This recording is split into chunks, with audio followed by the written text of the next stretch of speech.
بسم اللہ الرحمن الرحیم نحمدہ و نصلی علی رسول الکریم۔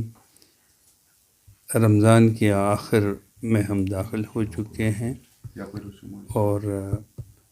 رمضان المبارک کا مہینہ ہم سے اختتام پذیر ہو رہا ہے۔ جہاں تک صدقہ فطر کا تعلق ہے، اس سلسلے میں پہلے ہی ہم نے یہ اعلان کیا ہے مشترکہ طور پہ کہ اس سال صدقہ فطر 65 روپے مقرر ہے، اور جس کی ادائیگی ہر مسلمان مرد عورت اور یہاں تک کہ اگر شیرخوار بچہ بھی پیدا ہو جائے اس پہ واجب ہے۔ میں نے یہ واضح کر دیا ہے کہ صدقہ فطر کے مستحقین صرف غربا اور مساکین ہیں اور انہی کو دیا جانا چاہیے۔ یہ کسی فلاحی ادارے، نیم فلاحی ادارے یا پھر کسی مذہبی ادارے، تعلیمی درسگاہ کو نہیں دیا جانا چاہیے، بلکہ اس کے لیے مخصوص یہ ہے کہ یہ صرف غربا اور مساکین کا حق ہے۔ تو اس سلسلے میں جو بھی شخص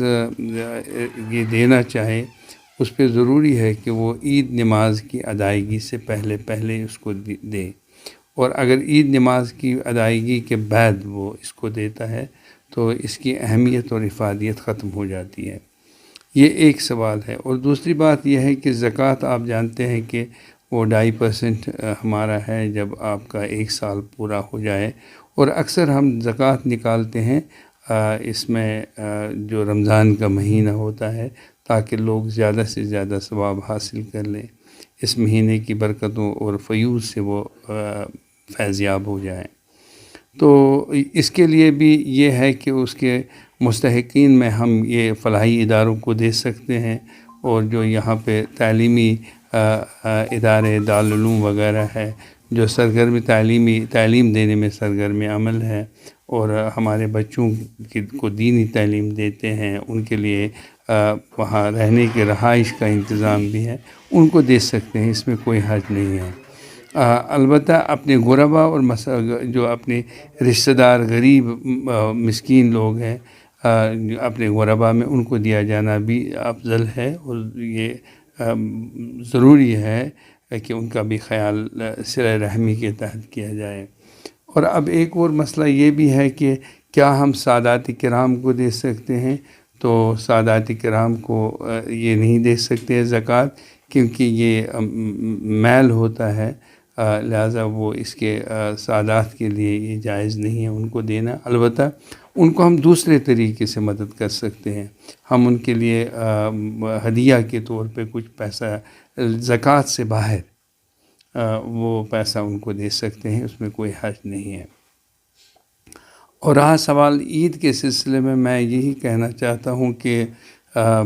میں پیشگی لوگوں کو عید کی مبارکباد دیتا ہوں، اور عید کو سادگی سے منایا جائے، اور یہ بنیادی طور پہ یہ مہینہ جو ہے وہ تعمیر اخلاق کا مہینہ تھا، جس میں اللہ تعالیٰ نے قرآن کو نازل کیا، صاحب قدر قابل قدر نبی محتشم صلی اللہ علیہ وسلم پہ نازل کیا، اور قرآن بنیادی طور پہ 80% اس کا جو کلام ہے وہ اخلاق کی تعلیم دیتا ہے، اور اخلاق کو سنوارنے کا ایک حکم بھی اس میں ہے۔ اور لہٰذا اپنے اولاد جو اس وقت ہم دیکھ رہے ہیں وادی میں جو صورتحال ہے، منشیات کی طرف لوگ جا رہے ہیں اور فحاشی کی طرف لوگ جا رہے ہیں، خودکشی کی تو جانب لوگ جا رہے ہیں۔ اب کچھ منصوبے یہ ہے کہ لوگوں کو اولڈ ایج ہومز میں بھی رکھا جائے، تو یہ سب چیزیں ہیں جن کی طرح ہمیں توجہ دینی چاہیے۔ تو سب سے پہلے ہم حضور صلی اللہ علیہ وسلم کا حکم ہے کہ ادبوا اولادکم، اپنے اولاد کی بہتر طریقے سے ان کو بہتر تعلیم دے دو، بہتر اخلاق سے ان کو مزین کرو۔ اگر یہ صورتحال رہی کہ ان کو اچھے اخلاق سے مزین کیا گیا، تو میں نہیں سمجھتا کوئی بیٹا اپنی ماں کا قتل کرے گا یا کوئی باپ اپنی بیٹی کا قتل کرے گا، اور منشیات ڈرگس میں لوگ ملوث نہیں ہو جائیں گے. میں سمجھتا ہوں، میں جانتا ہوں کہ اس وقت ڈپریشن کے بھی لوگ شکار ہیں، اس وجہ سے بھی لوگ پریشان ہیں، لیکن اس کا یہ حل نہیں ہے کہ ہم ڈرگس کا استعمال کریں. بلکہ میں ماں باپ اور والدین سے یہ کہنا چاہتا ہوں کہ اپنی بیٹیوں اور اپنے بچوں کا خاص خیال رکھا جائے کہ رمضان تو ایک پیریڈ تھا جو اب ہم سے رخصت ہو چکا ہے، لیکن باقی مہینوں میں بھی رمضان کے جیسے ہی ہمیں عمل کرنا چاہیے. اور دوسری بات یہ میں لوگوں سے یہ عرض کرنا چاہتا ہوں کہ مہربانی کر کے کہ جب بھی آپ کسی کی چیز کے بارے میں فیصلہ لے لیں تو یہ فیصلہ آپ کا انصاف پہ مبنی ہونا چاہیے.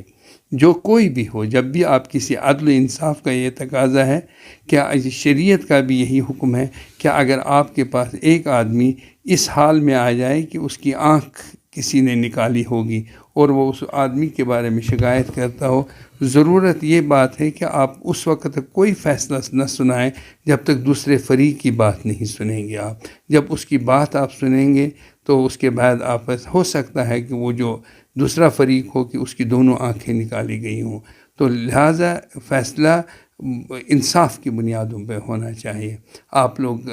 سوشل میڈیا کا استعمال کرتے ہیں اور آپ کا علم جو ہے وہ مذہبی معاملات میں نقطۂ انجماد سے جا کے نیچے گرتا ہے، وہیں پہ شروع ہوتا ہے، وہیں پہ ختم ہوتا ہے. لہٰذا کسی چیز کے بارے میں تحقیق کے بغیر اپنی رائے زنی کرنا یہ انصاف کے تقاضوں کو پورا نہیں کرتا ہے. وہ مسئلہ جو ہے اس طریقے سے ہوا، میں نے پہلے بھی بتا دیا، یہ آپ لوگوں کا ایک دستور رہا، چونکہ آپ بھی میڈیا سے تعلق رکھتے ہیں اور میڈیا ہاؤس سے میرے خیال میں سوشل میڈیا پہ مجھے تنقید کے بجائے اگر ریڈیو دوردرشن کے اندر سے پوچھا جائے، یہ ان سے اس بارے میں تحقیق کی جائے، ان سے دریافت کیا جائے کن حالات میں انہوں نے کس لیے وہ اعلانات انہوں نے حاصل کیے. وہ دونوں اعلانات عید کے سلسلے میں تھے، ایک منفی تھا اور ایک مثبت تھا، اور جو دونوں ایک ہی تاریخ کے لیے تھے. اور انہوں چونکہ اس میں ایک ٹیکنیکل اسپیکٹ بھی ہوتا ہے اور اس کو مد نظر رکھتے ہوئے وہ اس کی ایڈیٹنگ کرتے ہیں، اس کو درست کرتے ہیں، اگر کہیں کوئی خرابی ٹیکنیکی خرابی ہو تو اس کو دور کرتے ہیں. لیکن ہمارے آفس میں ایک شخص وہاں بیٹھا تھا، اس نے صرف ایک ریکارڈنگ انہوں نے خفیہ طور پہ ایک کی ریکارڈنگ کر دی اور دوسرے کو اس نے ضائع کر دیا، اور اس ریکارڈنگ کو یعنی کہ چاند نہیں دیکھا گیا، اس کو سوشل میڈیا پہ ڈال کے انتشار پیدا کر. اگر انتشار کی دیکھیں، میں لوگوں سے یہ کہنا چاہتا ہوں کہ میں انتشار کے خلاف ہوں. جب عید کا پہلے مسئلہ ہو گیا تھا، رمضان کی شروعات پہ جب ایک مسئلہ پیدا ہو گیا اور اس میں نے علماء کرام کو ایک پلیٹ فارم پہ ہم جمع کرنے میں کامیاب ہوئے، اور جس میں مولانا رحمۃ اللہ صاحب تھے، مفتی نذیر احمد قاسمی صاحب تھے، میر واعظ مولوی فاروق صاحب کے نمائندے تھے، متحدہ علماء اور شیعہ حضرات بھی تھے، مسلم پرسنل لا بورڈ کے اراکین تھے، ساؤتھ الاولیاء کے لوگ تھے، وہ سب ہمارے ساتھ ایک ساتھ جڑے ہوئے تھے وہاں پہ. تو ایک آواز گئی کہ کشمیری قوم جو ہے وہ متحد ہے، اور مجھے لگ رہا ہے کہ یہ کسی ایجنسی کا کام تھا جنہوں نے اس کو استعمال کر کے پھر سے ایک بار انتشار ڈالنے کی اور میری امیج کو ٹارنش کرنے کی اور ڈمنش کرنے کی کوشش، مذموم کوشش کی. اور اس وقت وہ مسئلہ سائبر کرائم کے پاس ہے، اور ہم نے ان سے یہ درخواست کی ہے کہ جو بھی کوئی اس میں ملوث ہوگا اس کو براہ راست اس کے بارے میں پبلک ڈومین میں اس بات کو لایا جائے، اور تاکہ لوگ اصل حقائق سے اصل حقائق کو سے باخبر ہوں. رہا سوال کہ اعلانات یہ ایک روٹین میٹر ہوتا ہے ہمارے پاس. یہ دوردرشن کیندر کا ایک طریقہ کار رہا ہے. وہ پچھلے 9 سالوں سے اسی طریقے سے پری ریکارڈنگ لیتے ہیں ایک دن پہلے، کیونکہ اس وقت ٹائم نہیں ہوتا ہے، اس وقت مصروف وہ بھی ہوتے ہیں، ہم بھی ہوتے ہیں، تو یہ مسئلہ نہیں ہوتا. لیکن ایک چیز ہے، یہ ٹرسٹ کا معاملہ ہوتا ہے، اور ہم ان سے جب تک کہ فیکس اور ٹیلی فون کے ذریعے سے، سوشل میڈیا، دوسرے ذرائع ابلاغ کے ذریعے سے ان کو مطلع نہیں کریں گے کہ آپ اس کو نشر کر لیجئے، تب ہی جا کے وہ ٹیلی کاسٹ ہوتا ہے.